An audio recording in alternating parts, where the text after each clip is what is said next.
வணக்கம் வணக்கம் எல்லாத்துக்கும். நான் சந்தனா பேசுகிறேன். சந்தனா ரவாங்கலன்னு பேசுகிறேன்.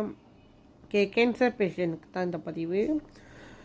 கேன்சர் பேஷண்ட்டு ரொம்ப பேர் என்கிட்ட கால் பண்ணி சில பேர் கேட்குறீங்க, அக்கா நாங்கள் கீமோ ஏற்றலாமா, 3ஆவது ஸ்டேஜ் வந்துட்டோம், 2ஆவது ஸ்டேஜில் இருக்கோம், இந்த மாதிரி கீமோ ஏற்ற சொல்கிறாங்க, ஏற்றலாமாக்கா, நீங்கள் சொல்லுங்கண்ணே. இப்போ நான் உங்களுக்கு சொல்கிறேன், நான் எல்லாத்துக்கிட்டையும் போய் நான் சொல்லக்கூடாது ஏற்றாதீங்க அப்படின்னு. ஏன்னா என்னோடய ஆப்ஷனை தான் நான் எல்லோரும் கொண்டு வரேன். அதாவது நான் என்ன செஞ்சேன், நான் எப்படி ரிக்கவர் ஆகி வந்தேன், அதை தான் நான் உங்களுக்கு எல்லாத்துக்குமே இன்ட்ரடியூஸ் பண்ணுறேன். ஸோ நீங்கள் என்கிட்ட கேட்குறப்ப, அதாவது சோஷியல் மீடியாவில் கேட்குறீங்க, மெசேஜ் பண்ணி கேட்குறீங்க, அக்கா நான் கீமோ செய்யலாமா செய்யக்கூடாதா அப்படின்றது.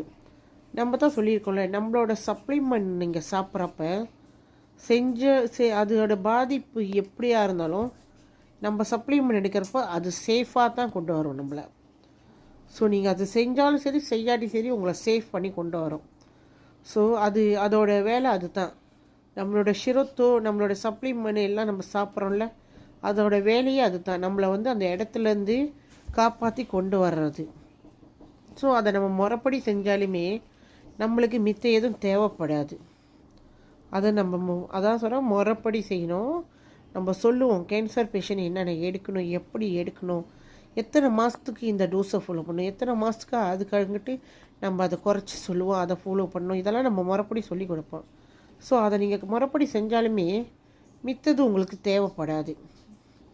ஏன்னா அதோட பாதிப்பு பெருசாக இருக்கும். ஸோ நம்ம அதுலேருந்து மீண்டு வர்றது தான் இதை முதல்ல உங்கள் கண்ணில் காட்டுறோம், சொல்கிறோம். தயவு செஞ்சு உங்களை காப்பாற்றிக்குங்க. ஏன்னா நான் பாதிக்கப்பட்டிருக்கேன். பாதிக்கப்பட்டு உங்களுக்கு வீடியோ எடுத்து நான் நிறையா போட்டிருக்கேன் டிக்டாக்ல. என்னோடய பாதிப்பை பற்றி, நான் எப்படி பாதிக்கப்பட்டேன், எப்படி அனுபவித்தேன் அந்த பிரச்சனைகள்லாம் அப்படின்றத எடுத்து உங்களுக்கு போட்டு காட்டியிருக்கேன். ஆனால் சில விஷயங்களை நான் ரெடியூஸ் பண்ணியிருக்கேன், அதாவது அவாய்ட் பண்ணியிருக்கேன்.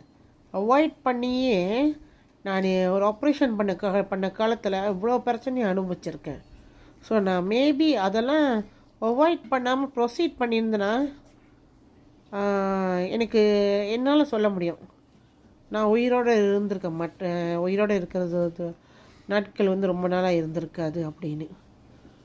ஸோ நான் அதை கரெக்டாக முறைப்படி எனக்கு தெய்வம் காட்டின வழி இது உண்மையாக நான் சொல்லுவேன். தெய்வம் என்கிட்ட காட்டின வழியை நான் கரெக்டாக ஃபாலோ பண்ணேன். அதுக்காகட்டு அந்த ப்ராடக்ட் அதான் சொன்னேன், என்னை தெய்வம் காட்டுனுச்சுன்னா அந்த ப்ராடக்டும் தெய்வம் காட்டின ப்ராடக்ட்னால் அது எப்படி இருக்கும், அதோட மகிமை அதுதான் என்னை காப்பாற்றி கொண்டு வந்துச்சு. அது என்னையை மட்டும் காப்பாற்றல, நிறைய பேரை காப்பாற்றிருக்கு. நிறைய பேர் கை கொட்டி எண்ணி நம்ம கணக்கு பண்ண முடியாது, அவ்வளோ பேரை காப்பாற்றி கொண்டு வந்திருக்கு. அதை நீங்கள் நம்பணும். நம்ம சொல்கிற முறையை கரெக்டாக நீங்கள் ஃபாலோ பண்ணணும். காசு கொடுத்து வாங்குகிறோம் அப்படின்னு எல்லாத்துக்கிட்டையும் போய் வாங்கிட்டு தப்பான முறையெல்லாம் ரொம்ப பேர் ஃபாலோ பண்ணுறீங்க. கேன்சர் பேஷண்ட் தப்பான முறையை ஃபாலோ பண்ணிவிட்டு அப்புறம் என்கிட்ட சொல்லி அழுவுறீங்க, தப்பாக சொல்லி கொடுத்துட்டாங்கன்னு. ஸோ எப்போதுமே கரெக்டாக கேட்டு கரெக்டாக செய்யுங்க, முறைப்படி செய்யுங்க. கேன்சர் பேஷண்ட் என்ன ஃபாலோ பண்ணணும், என்ன ஃபாலோ பண்ணக்கூடாதுன்னு இருக்குது. நான் சொல்கிறது உங்களுக்கு புரியும்னு நினைக்கிறேன். கேன்சர் பேஷண்ட்டு என்ன எடுக்கணும், என்ன எடுக்கக்கூடாதுன்னு இருக்குது. அதை தெரிஞ்சு செய்யுங்க, கேட்டு செய்யுங்க.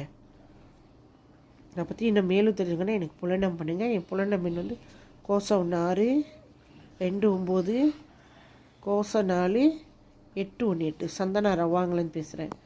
நன்றி.